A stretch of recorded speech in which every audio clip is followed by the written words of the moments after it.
அது செப்டம்பர் 15, 2016 ஆந்திரா மாநிலம் குப்பம் கிராமத்தோட அவுட்டர் ஏரியாவுல நள்ளிரவு நேரத்துல 2 போலீஸ் ஆபீசர்ஸ் அங்க இருக்கிற ஒரு மெயின் ரோட்ல அவங்க ஜீப்பை நிறுத்திட்டு டார்ச் லைட் வச்சு எதையோ பரபரப்பா தேடிட்டு இருக்காங்க. ஆல்சோ தூரத்துல மட்டும் சில நாய்ங்க குறைக்கிற சத்தம் கண்டினியூஸா கேட்டுட்டே இருக்கு. அந்த மிட் நைட் நேரத்துல அந்த இடமே ஒரு மாதிரி அமானுஷ்யமா இருக்கிறத அங்க இருக்கிற இன்ஸ்பெக்டர் பாபு கவனிக்கிறாரு. கூடவே இருக்கிற சப் இன்ஸ்பெக்டர் ரவியும் அந்த ஜீப் லைட் வெளிச்சத்தை வச்சு ஒரு வழித்தடத்தை தேடிட்டு இருக்காரு. திடீர்னு ஒரு புதருக்குள்ள இருந்து ஏதோ ஒரு துர்நாற்றம் வர ஆரம்பிக்குது. உடனே ரவி அங்க போய் அந்த டார்ச் லைட் வெளிச்சத்தை அடிக்கிறாரு. அங்க ஒரு பொண்ணோட சடலம் ரொம்பவே கொடூரமான முறையில டீகம்போஸ் ஆகி செதஞ்சு போயிருக்கு. அதை பார்த்த உடனே அந்த ஏரியாவுல பெரிய பதட்டம் வர ஆரம்பிக்குது. அந்த சடலத்தோட நிலைமையை பார்த்தா அது ரொம்பவே டீகம்போஸ் ஆகி ஆடைகள் இல்லாம யாரும் கிட்டவே போக முடியாத அளவுக்கு டீகம்போஸ் ஆகி இருக்கு. அந்த ஸ்பாட்டை சுத்தி யாருமே வராத அளவுக்கு உடனே கயிறு கட்டி ஐசோலேட் பண்றாங்க. ஏன்னா அங்க இருக்கிற எந்த ஒரு எவிடன்ஸும் மிஸ் ஆகிடக்கூடாது இல்லையா. சோ கொஞ்ச நேரத்துல அந்த இடத்துக்கு ஃபாரன்சிக் டீம் வரவழைக்கப்படுது. அவங்க வந்து அந்த இடத்தை சுத்தி இருக்கிற ஒவ்வொரு சின்ன எவிடன்ஸையும் மிஸ் பண்ணாம கவனமா பாக்குறாங்க. அந்த பொண்ணோட காயங்களை பார்த்துட்டு அங்க சுத்தி ஏதாச்சும் ஆப்ஜெக்ட்ஸ் இருக்கான்னு செக் பண்ணி பார்த்துட்டு தென் இது ஒரு திட்டமிட்ட கொலையா இருக்கும்னு அசியூம் பண்றாங்க. இன்ஸ்பெக்டர் பாபு அங்க கிடைக்கிற சில கைரேகைகளை சேகரிக்க சொல்லி ஆர்டர் போடுறாரு. அப்புறம் அந்த சடலத்தை சுத்தி இருக்கிற மண்ணையும் சில பிளட் சாம்பிள்ஸ்களையும் எடுக்கிறாங்க. கொஞ்ச நேரத்துல அந்த பொண்ணோட விவரம் அந்த ஊர் மக்கள் மூலமா அந்த இன்ஸ்பெக்டர் அண்ட் எஸ்ஐக்கு தெரிய வருது. எஸ், இறந்து போனது 24 வயசான சுவாதி அப்படின்னும் அதே ஊர்ல இருக்கிற ஒரு டெக்ஸ்டைல் ஷாப்ல வேலை பார்த்துட்டு வர பொண்ணுன்னு தெரிய வருது. சுவாதி மேல அந்த ஊர்ல இருக்க எல்லாருக்கும் ஒரு நல்ல ஒப்பீனியன் இருந்திருக்கு. சோ அதனால இவங்க மேல ஒரு ரெஸ்பெக்ட் வச்சிருந்திருக்காங்க. அப்படி இருக்கிறப்போ இவங்களுக்கு யாராவது எதிரி இருப்பாங்களான்னு போலீஸ் சஸ்பெக்ட் பண்றாங்க. ஆனா அவங்க குடும்பத்துல விசாரிச்சப்போ அவங்களுக்கு யார் கூடவும் பெரிய பகையும் இல்லைன்னு தெரிய வருது. இதுதான் அந்த விசாரணையை இன்னும் சிக்கலாக்குது. அடுத்த நாள் காலையில அந்த சடலம் அட்டாப்சிக்காக அரசு மருத்துவமனைக்கு அனுப்பி வைக்கப்படுது. அங்க இருக்கிற டாக்டர்ஸ் அந்த உடம்ப ரொம்ப நுணுக்கமா பரிசோதனை பண்றாங்க. அண்ட் ஃபர்ஸ்ட் லெவல் ஆஃப் இன்வெஸ்டிகேஷன்ல கிடைச்ச தகவல் படி சுவாதி இறக்கிறதுக்கு முன்னாடி அவங்களுக்கு பாலியல் துஷ்பிரயோகம் நடந்திருக்குன்னு ரிப்போர்ட் சொல்லிருக்கு. இப்ப சப் இன்ஸ்பெக்டர் ரவி அந்த ஊர்ல இருக்கிற ஒவ்வொரு சிசிடிவி கேமராவா செக் பண்ண ஆரம்பிக்கிறாரு. ஆனா அந்த அவுட்டர் ஏரியாவுல கேமராக்கள் எதுவும் சரியா வேலை செய்யாததுனால கில்லரை பிடிக்கிறதுக்காக அவங்க ஊர்ல இருக்கிற மக்களையும் விசாரிக்க முடிவு பண்றாங்க. சுவாதி கடைசியா போன்ல யார்கிட்ட பேசினாங்க அவங்களோட கால் ஹிஸ்டரிய செக் பண்றதுக்கு சைபர் கிரைம்க்கு ஹெல்ப் கேக்குறாங்க. அப்போதான் மகேஷ் அப்படிங்கிற ஒரு பையனோட நம்பர்ல இருந்து சுவாதிக்கு அடிக்கடி போன் வந்திருக்கிறது போலீஸ்க்கு தெரிய வருது. அவங்க 2 பேருக்கும் இடையில ஏதோ பழக்கம் இருந்திருக்கு. உடனே மகேஷை தேடி அவனோட வீட்டுக்கு போறாங்க. ஆனா மகேஷ் அங்க இல்லாம வீடு பூட்டப்பட்டு இருக்கிறது போலீஸுக்கு தெரிய வருது. இது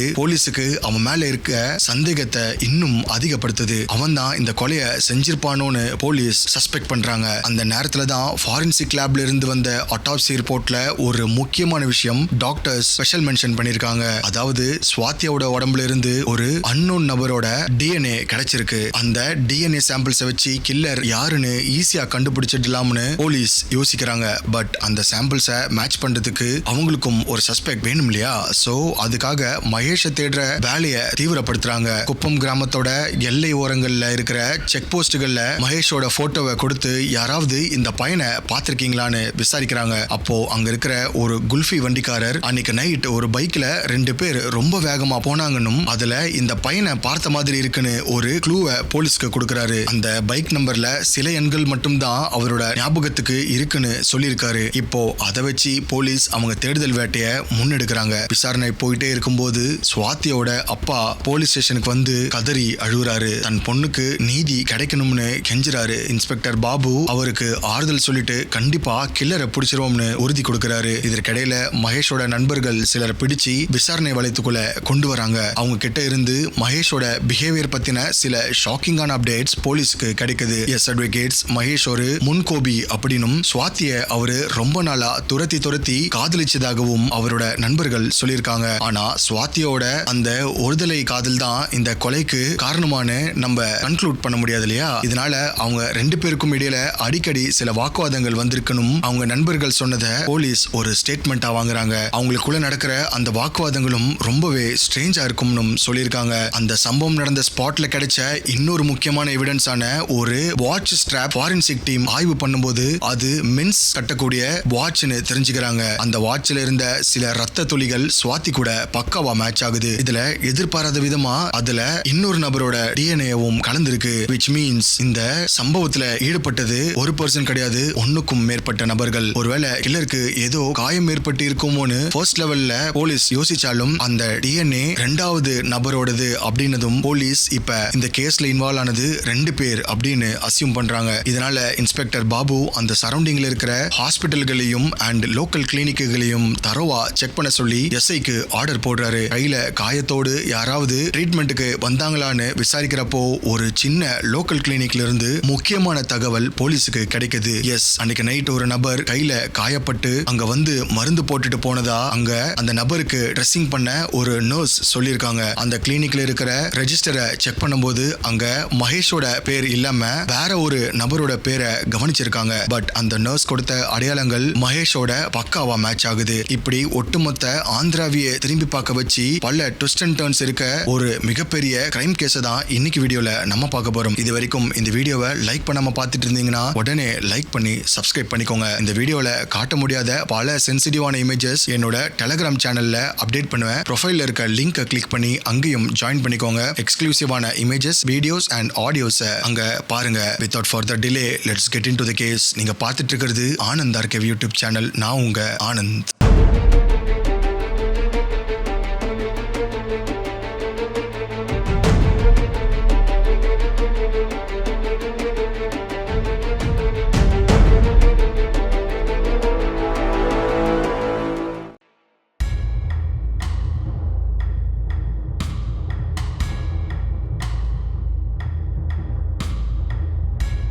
இப்ப அந்த குல்ஃபி கடைக்காரன் சொன்ன அந்த சாட்சியத்துல பைக்ல 2 பேர் போனதா சொல்லியிருக்காரு இல்லையா, அந்த இன்னொரு நபர் யாருன்னு ஒரு பக்கம் தேடுறாங்க. ஆல்சோ அந்த குல்ஃபி கடைக்காரர் சொன்ன மாதிரி அங்க 2 டிஎன்ஏ சாம்பிள்ஸும் கிடைச்சிருந்திருக்கு. போலீஸ் மகேஷோட போன் சிக்னலை ஒரு பக்கம் டிராக்கிங் பண்ணும்போது அவன் ஆந்திரா பார்டர் தாண்டி பெங்களூருக்கு போயிருக்கான்னு தெரிய வருது. ரவி தலைமையிலான ஒரு டீம் பெங்களூருக்கு கிளம்பி போறாங்க. அங்க மகேஷ் ஒரு பழைய நண்பனோட ரூம்ல தங்கி இருக்கிறதா தகவல் கிடைச்சது. அந்த இடத்தை சுத்தி வளைச்சி மகேஷை பிடிக்க போகும்போது அவன் தப்பிக்க முயற்சி பண்றான். ஆனா போலீஸ் அவனை மடக்கி பிடிக்கிறாங்க. அவனை பிடிச்ச உடனே அவனோட கையில இருக்கிற காயத்தை நோட் பண்றாங்க. அப்போ சில நகைக்கீரல்களும் அண்ட் ரெட் மார்க்ஸும் தெரிய வருது. மகேஷ குப்பம் போலீஸ் ஸ்டேஷனுக்கு குண்டு கட்டா தூக்கிட்டு வராங்க. அங்க வச்சு இன்ஸ்பெக்டர் பாபு அவன் கிட்ட நடத்தின கடுமையான கிடுக்குப்பிடி விசாரணையில மகேஷ் என்னதான் ஆரம்பத்துல தனக்கும் இதுக்கும் எந்த சம்பந்தமும் இல்லைன்னு ரொம்ப பிடிவாதமா மறுத்தாலும் அவன் ஒரு கட்டத்துல உண்மையை சொல்ல ஆரம்பிக்கிறான். ஆரம்பத்துல சுவாதியும் என்னோட தோழி தான், அவளை யாரோ கொன்னுட்டாங்கன்னு நானும் இப்பதான் கேள்விப்பட்டேன்னு சொன்னான். ஆனா போலீஸ் அவன் கிட்ட இருந்த ஆதாரங்களை ஒவ்வொன்றா காட்ட ஆரம்பிக்கிறாங்க. குறிப்பா அந்த கிளினிக்ல இருந்த சிசிடிவி ஃபுட்டேஜ் அண்ட் அந்த வாட்ச் ஸ்ட்ராப்பை காமிச்சதும் அவனுக்கு வேர்த்து கொட்ட ஆரம்பிச்சது. அந்த வாட்ச் மகேஷோடது தான் அப்படின்னு அவனோட நண்பர்களே டைரக்டா கன்ஃபார்ம் பண்ணதுனால மகேஷால அதை மறுக்க முடியல. அப்புறம் அந்த இன்சிடென்ட்ல அவன் போட்டுட்டு இருந்த சட்டையை அவன் தங்கிட்டு இருந்த அவனோட ஃப்ரெண்டு ரூம்ல இருந்தும் ரெக்கவர் பண்ணிருக்காங்க. அதுல கருத்து போய் காஞ்சு போன நிலையில இருந்த சில ரத்த கரைகளை கலெக்ட் பண்ணி ஃபாரன்சிக் லேபுக்கு திரும்பவும் அனுப்பி வச்சாங்க. அந்த சமயத்துல தான் சுவாதியோட ஆட்டோப்சி ரிப்போர்ட்ல இருந்த சில அப்நார்மல் ஃபேக்ட்ஸை பத்தி இன்ஸ்பெக்டர் அவன் கிட்ட காமிச்சு அதை கேட்க ஆரம்பிச்சாரு. அதாவது சம்பவம் நடந்த இடத்துல நீ இருந்ததுக்கான எல்லா ஆதாரமும் இருக்கு, நீ உண்மையை சொன்னா உனக்கு நல்லதுன்னு எச்சரிக்கிறாரு. அப்போ அவன் சொன்னது, சுவாதிய காலேஜ் படிச்ச காலத்துல இருந்தே காதலிச்சுட்டு வந்தேன், ஆனா சுவாதி அவனோட கேரக்டர் பிடிக்காம அவனோட காதலை ஒதுக்கி தள்ளிட்டு இருந்திருக்காங்க. இது மகேஷ்க்கு ரொம்ப அவமானமா இருந்திருக்கு. எப்படியாவது அவளை அடையணும் இல்லனா அழிச்சிடணும்னு ஒரு வக்கர புத்தி அவனுக்குள்ள ஏற்பட்டு இருக்கு. தொடர்ந்து அவன் கிட்ட கிடுக்குப்பிடி விசாரணைய ரொம்ப கடுமையா அவங்களோட பாணியில நடத்தினதுனால வேற வழி இல்லாம அவன் எல்லாத்தையும் அன்னைக்கு நைட் அவனுக்கும் சுவாதிக்கும் நடந்த ஒரு விஷயம் விடாத சொல்ல ஆரம்பிச்சான். ஆல்சோ போலீஸுக்கு அவன் சொல்ற அந்த கன்ஃபெஷனை வச்சுதான் சரியான வழக்க தொடர முடியும் அப்படின்னு முடிவு பண்ணி அவங்களோட பாணியில விசாரிக்க ஆரம்பிச்சாங்க. அப்பதான் முதல் முறையா அவன் வாயை திறந்து கன்ஃபஸ் பண்ண ஆரம்பிக்கிறான். அட்வொகேட்ஸ், கண்டிப்பா இது போல விஷயங்கள் நம்ம கேள்விப்படும் போது நம்ம மனசை கண்டிப்பா பதற வைக்கும். சோ கொஞ்சம் ரிலாக்ஸ் பண்ணிட்டு பாருங்க. அவனோட கன்ஃபெஷனை கொஞ்சம் கண்ணை மூடிட்டு கேளுங்க. அன்னைக்கு நைட் சுவாதி வேலை முடிச்சிட்டு வரும்போது மகேஷ் அவளை வழிமறிச்சு பேச முயற்சி பண்ணிருக்கான். ஆனா சுவாதி அவன் கிட்ட பேச மறுத்து அவனை திட்டி இருக்காங்க. இதனால ஆத்திரமடைஞ்ச மகேஷ் அதை சுவாதி முன்னாடி காமிச்சுக்காம சுவாத்திய தனியா கூட்டிட்டு போக பிளான் பண்ணிருக்கான். சோ சுவாதி கிட்ட நல்லதனமா பேசி இதுக்கு மேல உன்னை டிஸ்டர்ப் பண்ண மாட்டேன், நான் இந்த ஊரை விட்டு காலி பண்றேன்னு சொல்லிட்டு கடைசியா ஒரு தடவை எங்க அக்கா கிட்ட உன்னோட முடிவை சொல்லிடு அப்படின்னு அவங்கள கட்டாயப்படுத்திருக்கான். சோ நீ சொல்றத எங்க அக்கா கேட்டுப்பாங்க, அதனால உனக்காக அவங்க வெயிட் பண்ணிட்டு இருக்காங்கன்னு சொல்லிட்டு போயிடுன்னு சுவாத்திய பைக்ல உட்கார வச்சு அந்த நள்ளிரவு நேரத்துல அந்த ஒதுக்குப்புறமான இடத்துக்கு கூட்டிட்டு போயிருக்கான். அங்க அவங்க ரெண்டு பேருக்கும் இடையில ஒரு பெரிய வாக்குவாதம் ஏற்பட்டு இருக்கு. மகேஷ் அங்க வச்சு அவங்கள கட்டாயப்படுத்த முயற்சி பண்ணும்போதுதான் சுவாதி அவனை பலமா எதிர்த்து இருக்காங்க. அதுதான் ரொம்ப ஸ்ட்ரேஞ்சா அந்த இடம் மாறினதுக்கான காரணமா இருந்திருக்கு. சுவாதி அவனோட முகத்திலையும் கையிலையும் நகத்தால கீறி தப்பிக்க முயற்சி பண்ணிருக்காங்க. ஆனா மகேஷ் அவங்கள விடாம தாக்கி இருக்கான். அந்த கோபத்துல அவன் கையில வச்சிருந்த ஹெல்மெட்ல அவங்கள தாக்கி சுவாத்திய கட்டாயப்படுத்தி கிட்டத்தட்ட 2 மணி நேரம் அவங்கள சதைச்சிருக்கான். ஒரு கட்டத்துல அவனை எதிர்த்து போராட முடியாம அவங்களும் அங்கேயே மயங்கி விழுந்ததா சொல்லியிருக்கான். அப்புறம் வெளியே இத பத்தி சொல்லிட்டா மானம் போயிடும்னு அவங்கள அங்கேயே சம்பவம் பண்ணிட்டு அங்கிருந்து தப்பிச்சு வந்துட்டதா போலீஸ் கிட்ட நடுங்கிக்கிட்டே சொல்றான். போலீஸ் இவன் சொன்னதை நம்பி எஃப்ஐஆர் ஃபைல் பண்றாங்க. ஆனா இவன் கூட இன்னொரு நபர் இருந்ததா அந்த குல்ஃபி கடைக்காரரும் சொல்லியிருக்காரு. ஆல்சோ அந்த அட்டாப்சி ரிப்போர்ட்ல டிஎன்ஏ சாம்பிள்ஸும் வந்திருக்கு. சோ உன் கூட இருந்த இன்னொரு நபர் யாரு அப்படின்னும் அவனுக்கும் இதுக்கும் என்ன சம்பந்தம்னு நோண்ட ஆரம்பிச்சிருக்காங்க. அப்ப மகேஷோட நண்பன் கார்த்திக் இதுக்கு உதவி செஞ்சதா போலீஸ் இன்வெஸ்டிகேஷன்ல சொல்றான். அந்த நண்பனையும் உடனே போலீஸ் சுத்தி வளைச்சு கைது செஞ்சு விசாரணை வளையத்துக்குள்ள கொண்டு வராங்க. பட் இந்த கன்ஃபெஷன் என்னதான் ஓரளவுக்கு உண்மையா இருந்தாலும் அவன் நண்பன் கிட்ட நடத்தின போலீஸோட அந்த விசாரணை தான் இந்த கேஸோட ஃபர்ஸ்ட் லெவல் ஆஃப் இன்வெஸ்டிகேஷன்ல சொன்ன மொத்த ரிப்போர்ட்டையும் அழிச்சு வேற கோணத்துல மாத்த ஆரம்பிச்சது. அப்படி கைதான கார்த்திக் சொன்ன விஷயம் போலீஸ மட்டும் இல்ல நம்மளையும் கொதிக்க வைக்கும். எஸ் அட்வொகேட்ஸ், மகேஷ் நண்பன் சொன்ன அந்த கன்ஃபெஷன் தான் இந்த வழக்க வேற விதமா கொண்டு போச்சு. சுவாத்தியோட குடும்பத்துக்கு இந்த 2 குற்றவாளிகளும் கைதானது ஒரு பக்கம் ஆறுதலா இருந்தாலும் அவங்க பொண்ணை இழந்த துக்கம் அவங்கள வாட்ட ஆரம்பிச்சது. ஆல்சோ சுவாத்தியோட போன்ல இருந்த சில மெசேஜஸ் மகேஷ் அவங்கள எவ்வளவு தொந்தரவு பண்ணிருக்கான்னு வெளிச்சத்துக்கு கொண்டு வந்துச்சு. அந்த மெசேஜஸ செக் பண்ணும்போது மகேஷ் அவங்கள மிரட்டினதுக்கான பல ஆதாரங்கள் கிடைச்சிருக்கு. அதையெல்லாம் ஒரு முக்கிய எவிடன்ஸா கலெக்ட் பண்றாங்க. இப்ப கார்த்திக் அவனோட கன்ஃபெஷன்ல என்ன சொன்னான்றத பார்க்க ஆரம்பிக்கலாம். அவன் சொன்னதுக்கு அப்புறம் தான் இந்த கேஸோட விவரம் ரொம்ப கிளியரா மக்களுக்கு தெரிய வந்துச்சு. பிகாஸ் இந்த கேஸ்ல ஒருதலை காதல்னால தான் இந்த கொடூரம் நேர்ந்துச்சுன்னு சொன்னாலும் சுவாத்தியோட உடல்ல இருந்து 2 டிஎன்ஏ சாம்பிள்ஸ் எடுத்திருக்காங்க இல்லையா, which means சுவாத்திய இவங்க பாலியல் துஷ்பிரயோகம் பண்ணிருக்காங்கன்னா இது கண்டிப்பா ஒருதலை காதல்னால செஞ்சதா இருக்க முடியாதுன்னு போலீஸ் சஸ்பெக்ட் பண்றாங்க. கோர்ட்டுக்குள்ள வந்து நீதிபதி முன்னாடி தனக்கு மட்டும் தான் இதுல தொடர்புன்னு சொன்ன மகேஷுக்கு இப்பதான் தெரிய வருது அவனோட ஃப்ரெண்ட் கார்த்திக் போலீஸ் விசாரணையில ஒண்ணு விடாம எல்லாத்தையும் சொல்லிட்டான்னு. கார்த்திக் சொன்ன அந்த கன்ஃபெஷன் ஸ்டேட்மெண்ட்டை போலீஸ் கோர்ட்ல சப்மிட் பண்றாங்க. அது என்னன்றத பார்க்கலாம். அன்னைக்கு ராத்திரி சுவாதிக்காக வெயிட் பண்ணிட்டு இருந்தது மகேஷ் கிடையாது, கார்த்திக் தான். கார்த்திக் ஏற்கனவே சுவாதி கூட அறிமுகமான பையன் அப்படின்றதுனால மகேஷ் உங்ககிட்ட பேசணும்னு சொன்னா அவங்க வீடு காலி பண்ணிட்டு திருச்சூர் போறாங்க. கடைசியா ஒரு தடவை அவனை பார்த்துட்டு பிடிக்கலன்னு உங்களோட முடிவை சொல்லிட்டீங்கன்னா அதுக்கப்புறம் உங்களை அவன் டிஸ்டர்ப் பண்ண மாட்டான்னு சொல்லியிருக்கான். இதை நம்பி கார்த்திக் பைக்ல ஏறி போன சுவாத்திய ஊரோட தேசிய நெடுஞ்சாலை போகக்கூடிய பகுதி வழியா அங்க இருக்கிற ஒரு புதருக்கு நடுவுல கூட்டிட்டு போய் வண்டியை நிறுத்தியிருக்கான். அப்போ அவங்கள எதிர்பார்த்துட்டு இருந்த மகேஷ் ஃபுல்லா குடிச்சிட்டு தள்ளாடிட்டு இருந்திருக்கான். அப்பதான் சுவாத்திய கல்யாணம் பண்ணிக்க சொல்லி கட்டாயப்படுத்தும் போது அவங்க இவன் மேல இருந்து வந்த ஸ்மெல்ல வச்சு இவனை தள்ளி விட்டு ஓட ஆரம்பிச்சிருக்காங்க. விஷயம் கையை மீறி போகுதுன்னு உணர்ந்து கூச்சல் போட ஆரம்பிச்ச சுவாத்திய இவனுங்க இமிடியேட்டா கையில வச்சிருந்த பாட்டிலை உடைச்சி அவங்கள மிரட்டி சுவாத்திய பணிய வச்சு சீரழிக்க ஆரம்பிச்சிருக்கானுங்க. அங்க சுவாத்திய கூட்டிட்டு வந்த கார்த்திக்கும் இதை பார்க்கும்போது கேவலமான ஆசை வந்து அந்த வேலையில அவனும் பங்கு போட்டிருக்கான். விடிய விடிய சிதைக்கப்பட்டு எங்க இவன் நம்மள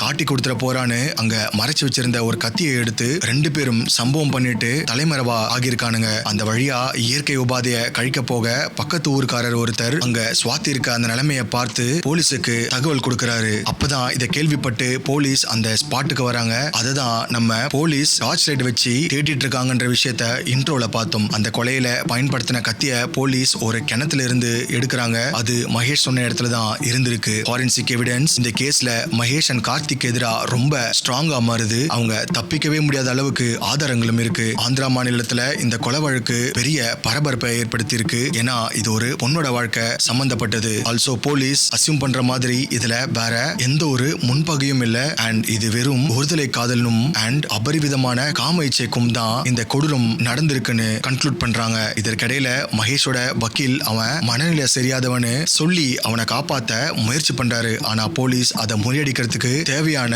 மருத்துவ சான்றிதழ்களை ஏற்கனவே தயார் பண்ணி வச்சிருக்காங்க. சுவாதியோட காலேஜ் ஃப்ரெண்ட்ஸ் சிலரும் அவங்களுக்கு ஆதரவா சாட்சி சொல்ல முன்வராங்க. அவங்க மகேஷோட தொல்லைகளை பத்தி ஏற்கனவே சுவாதி சொன்னதை வாக்குமூலமாவும் கோர்ட்ல கொடுக்கறாங்க. அவன் கொடுத்த அந்த டீடைல் கன்ஃபெஷன் அந்த கொலையோட சென்சிட்டிவ்னஸ் பிரதிபலிக்குது. பிகாஸ் அவன் எவ்வளவு திட்டமிட்டு இதை செஞ்சிருக்கான்னு பக்கவா தெரியுது. இந்த விஷயத்துல 2 பேரையும் கடுமையா தண்டிக்கணும்னு ஊர் மக்கள் கோரிக்கை வைக்கிறாங்க. கில்லருக்கு என்ன தண்டனை கிடைக்கும் அப்படிங்கறத ஊர் மக்கள் ஃபுல்லா பரபரப்பா எதிர்பார்த்துட்டு இருக்காங்க. இந்த கேஸோட ஆரம்பம் அந்த நள்ளிரவு நேரத்துல ஒரு சின்ன டார்ச் லைட் வெளிச்சத்துல ஆரம்பிச்சது. இப்போ அது ஒரு பெரிய நீதிக்கான போராட்டமாவும் மாறி இருக்கு. இன்ஸ்பெக்டர் பாபு அண்ட் ரவியோட இமிடியேட் இன்வெஸ்டிகேஷன் தான் இன்னைக்கு இந்த அளவுக்கு ஆதாரங்களை திரட்டி இந்த கேஸை அடுத்த லெவலுக்கு கொண்டு போக வச்சு இவங்களுக்கான நீதியை கொண்டு வந்து கொடுத்திருக்கு. Forensic samples and call records ஒரு கொலையை எவ்வளவு சீக்கிரம் காட்டி கொடுக்கும் அப்படிங்கிறதுக்கு இந்த ஒரு கேஸும் உதாரணம் தான். மகேஷ் எவ்வளவு பிளான் பண்ணி இருந்தாலும் சட்டத்தோட பிடியில இருந்து அவனால தப்பிக்கவே முடியல. சுவாதிக்கு நீதி கிடைக்கணும் அப்படிங்கிற ஒரு லட்சியத்தோட போலீஸ் அவங்க வேலையை சிறப்பா செஞ்சு முடிக்கிறாங்க. அந்த கொலை நடந்த ஸ்பாட் இப்போ ஸ்ட்ரேஞ்சா இருந்தாலும் அந்த இடம் ஒரு பெரிய உண்மையை அந்த ஆந்திராக்கு மட்டும் கிடையாது, ஒட்டுமொத்த இந்தியாவுக்கும் சொல்லிட்டு தான் இருக்கு. சட்டம் என்னைக்குமே கடமையை தவறாது அப்படிங்கிறது இந்த சுவாதி கொலை வழக்கு ஒரு மிகப்பெரிய சாட்சி. இது கிரைம் கேஸ் ஹிஸ்டரியிலேயே ஒரு முக்கியமான இடத்தையும் பிடிச்சிருக்கு. ஜட்ஜ் எல்லா எவிடன்ஸ் அண்ட் அட்டாப்சி ரிப்போர்ட்ஸையும் நல்லா செக் பண்ணி பார்த்தாரு. அதுக்கப்புறம் மகேஷ் செஞ்ச கொடூரமான கொலைக்கும் கார்த்திக் அதுக்கு உறுதுணையா இருந்தும் அந்த காம இச்சைக்கு பங்கு போட்டதுக்காக 2 பேருக்கும் தூக்கு தண்டனையை கொடுத்து இந்த கேஸை முடிச்சு வைக்கிறாரு. அந்த நிமிஷம் சுவாதியோட அப்பா கண்ணுல கண்ணீர் தார தாரையா கொட்டிருக்கு. இன்ஸ்பெக்டர் பாபு அண்ட் ரவி செஞ்ச அந்த சர்ச்சிங் ப்ராசஸ் தான் வெற்றிக்கு ஒரு முக்கியமான காரணமாகவும் அமைஞ்சிருக்கு. மகேஷ் அண்ட் கார்த்திக் இப்ப ஜெயில அவங்களோட கடைசி வாழ்க்கைய எண்ணிட்டு இருக்காங்க. இந்த கேஸ் மூலமா போலீஸ் ஒரு மெசேஜ் சொல்ல விரும்புறாங்க.